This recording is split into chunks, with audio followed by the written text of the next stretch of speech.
청구인 측은 다섯 번째 혐의점에 대한 청구인 측의 입장 3분 내로 발표하십시오.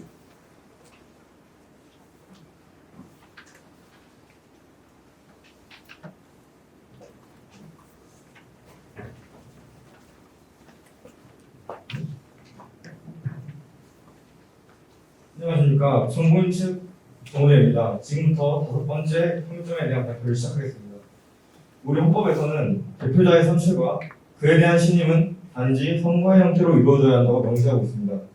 하지만 대통령 갑이 제안하여 실시한 2025년 12월 13일의 국민투표의 경우에는 실질적으로 대통령 자신의 재신임에 대한 내용을 묻는 국민투표로 헌법에 위배되는 국민투표입니다. 우선 헌법 제72조에 따르면 대통령이 필요하다고 인정할 때 외교, 국방, 통일, 그 밖에 기타 국가 안위에 관한 중요 정책만을 국민투표에 붙일 수 있습니다. 하지만 대통령 갑은 이에 해당한다고 보기 어려운 자신의 재신임과 관련된 정책을 국민투표에 붙였고 이는 헌법 제72조를 위반한 상황입니다. 갑이 제안한 정책 연계형 국민투표는 직접 민주주의를 실현하기 위한 수단으로서 사안에 대한 결정, 즉 특정 국가 정책이나 법안을 대상으로 한다는 내용에는 절차와 그 형식에는 문제가 없다고 할 수 있습니다. 하지만 수사기관이 제공한 증거에 의하면 이 국민투표는 실질적으로 대통령의 신임 여부와 관련된 정책에 대한 정책 연계형 국민투표였으며 이는 앞서 말한 중요 정책이라고 보기 어려운 자신의 신임 여부에 관련한 국민투표를 시행한 것입니다. 즉, 국민투표의 본질상 대표자에 대한 신임은 국민투표의 대상이 될 수 없기에 대통령이 제안한 국민투표는 헌법을 위반한 것입니다.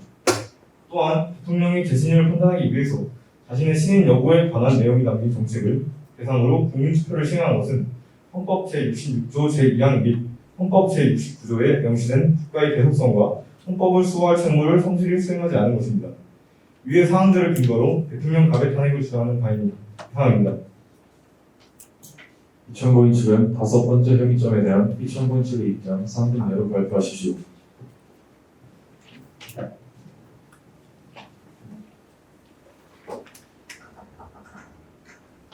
안녕하십니까. 협의점 5번에 관한 발표를 맡은 피청구인 측의 김윤서입니다.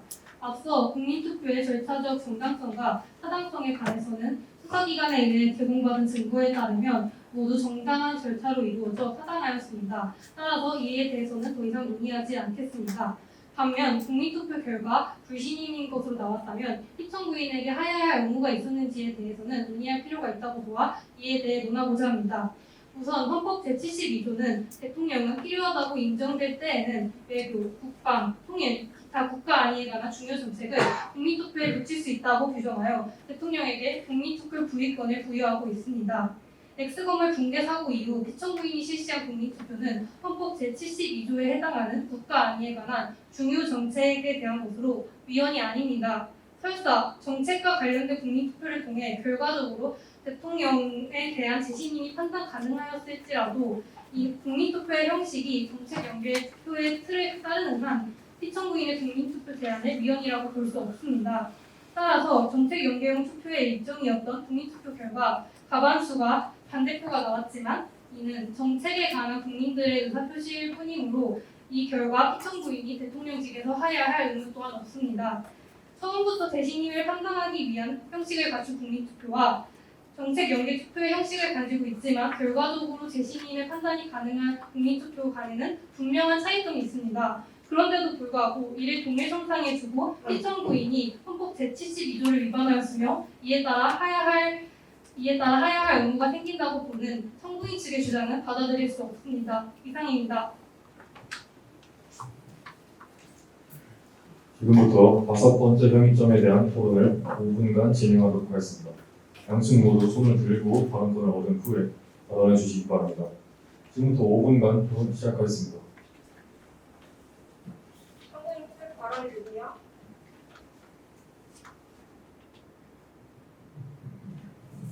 네, 우선 하야의 의무에 관해서는 이 쟁점에 대해서 다루지 않겠습니다. 그리고 주요 쟁점은 대통령이 실시한 정책 연계형 국민투표는 실질적으로 시임 여부 관련 정책의 내용을 담고 있으므로 예외됩니다. 대부분 헌법학자들의 다수설에 의하면 특정 정책과 연계하지 않고 정권의 재신임 여부만 묻는 것은 플레비사이트로 우리나라 헌법에 없는 초헌법적 제도입니다. 또한 기존 헌법재판소 탄핵소추 결정문 판례에 의하면 재심을 위한 국민투표는 현행헌법에 이를 허용하는 규정이 없는 이상 정책과의 연계를 불문하고 그 제한 행위만으로 현행헌법의 대의제 민주주의 원리 및 헌법 제72조에 위반되는 행위이다 라고 결정하였습니다. 그리고 국민투표는 정치적 입지를 강화하는 수단이 될 수 있으므로 엄격히 축소적으로 해석하여 중요 정책에는 국민의 신임이 포함되지 않는 것을 말씀드리고 싶습니다. 이에 대한 시청구인 측의 의견이 궁금합니다.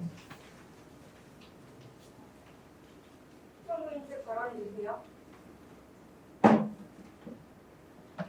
네, 청구인 측의 발언 잘 들었습니다. 우선 피청구인이 실시한 국민투표가 재신임 투표였다는 말씀을 해주셨는데요.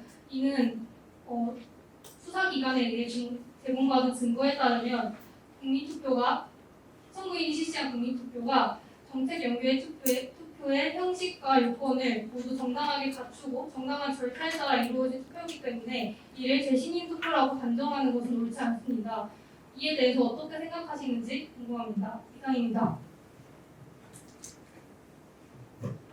시청구인 측 발언해 주세요. 청구인 측 발언하도록 하겠습니다. 피청구인 측에서는 양측이 제공하는 사실관계에 따라 국민투표가 적법한 절차를 통해 이루어졌고 국민투표의 요건도 갖추었다는 사실 말씀해 주셨습니다.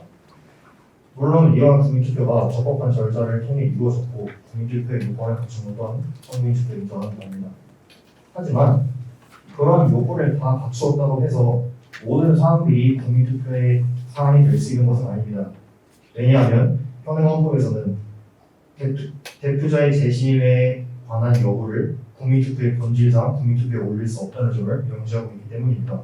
즉, 청구인 측은 갑이 제시한 국민투표는 겉의 형태만 정책 연계형 국민투표의 형식을 띌 뿐 실질적인 알맹이는 시민투표와 다를 것이 없다고 생각하여 사실상 대통령이 시민투표를 진행했다고 생각합니다. 첫 번째로 이에 관한 피청구인 측의 입장을 묻고 싶습니다. 그리고 두 번째 질문을 이어서 드리도록 하겠습니다.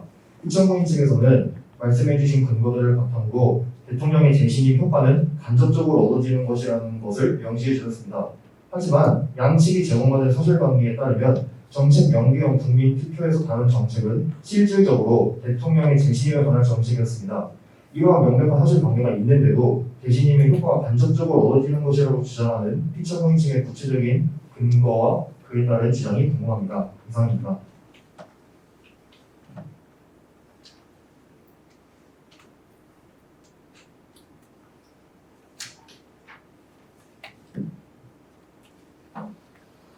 시청구인 측 다른 분 발언하실 분 없으신가요?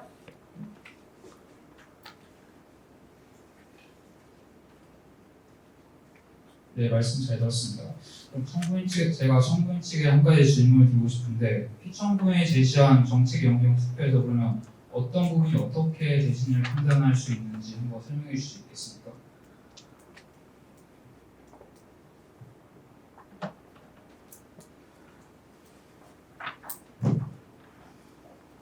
시청구인 측 발언해 주세요.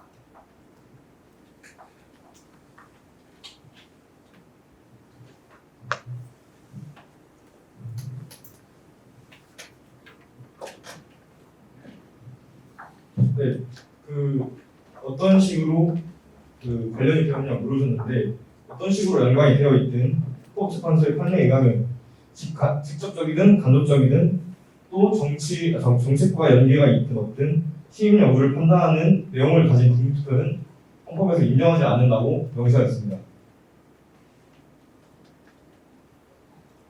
시간이 제한되어 있는 관계로 여기까지 듣도록 하겠습니다.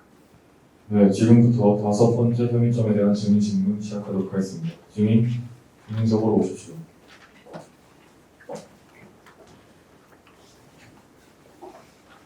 증인은 진실만을 답변하며 거짓을 고할 시 위증죄로 처벌받게 됩니다. 증인, 선서를 해주십시오. 사안 4. 양심에 따라 숨김과 보탬이 없이 사실 그대로 말하고 만일 거짓이 있으면 위증의 벌을 받기로 맹세합니다. 증인 김범율. 증인을 신청한 피청구인 측부터 3분 내로 신문을 시작해 주십시오.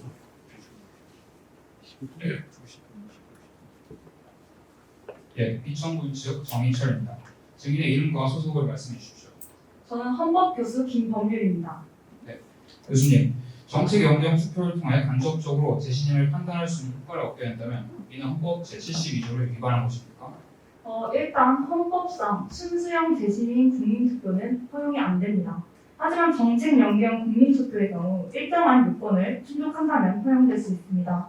그 요건을 말씀드리겠습니다. 일단 첫째, 정책은 정권을 좌우할 수 있는 중대한 사항이어야 합니다. 둘째로 정책의 내용은 구체화되어야 하고 단순화되어야 합니다. 그 이유는 너무 복잡하다 보면 국민들이 거기에 대한 찬반을 논하기 곤란합니다. 그렇기 때문에 결국 대통령의 신임을 대상으로 따질 수밖에 없기 때문입니다. 그리고 셋째로 그 정책은 국민투표 이전에 미리 시행되고 있어야 하며 뭐 정치권의 반대나 국론의 분열로 좌절되려고 할 때 이거를 극복하기 위해 국민투표가 수단이 되어야 합니다. 이런 요건을 충족한다면 저는 정책 연경 국민투표가 가능하다고 봅니다. 이상입니다. 말씀 잘 들었습니다.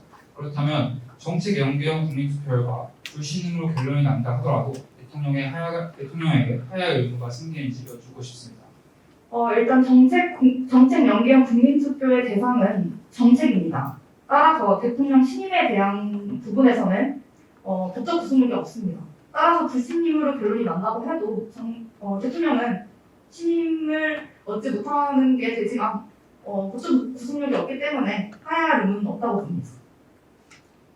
네, 감사합니다. 이상입니다. 네, 청구인 측 3분 내로 반대 신문 시작해 주시오.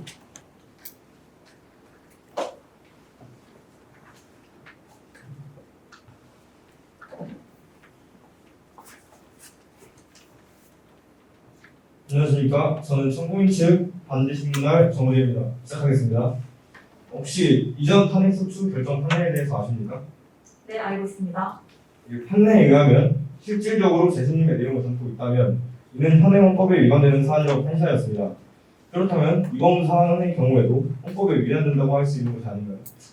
일단 이전 사안은 노무현 대통령님의 사안으로 보고 계신 것 같은데 그 사안의 경우 일단 순수형 재신임 국민투표에 대한 논의가 되는 부분이었고 이번에는 정책 연계형 국민투표입니다. 따라서 이전 사안과 관계없이 이번 사안은 이번 사안대로 판단할 부분이라고 생각합니다. 이상입니다.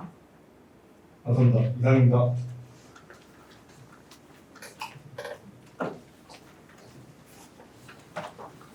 네, 증인 신문 마치도록 하겠습니다.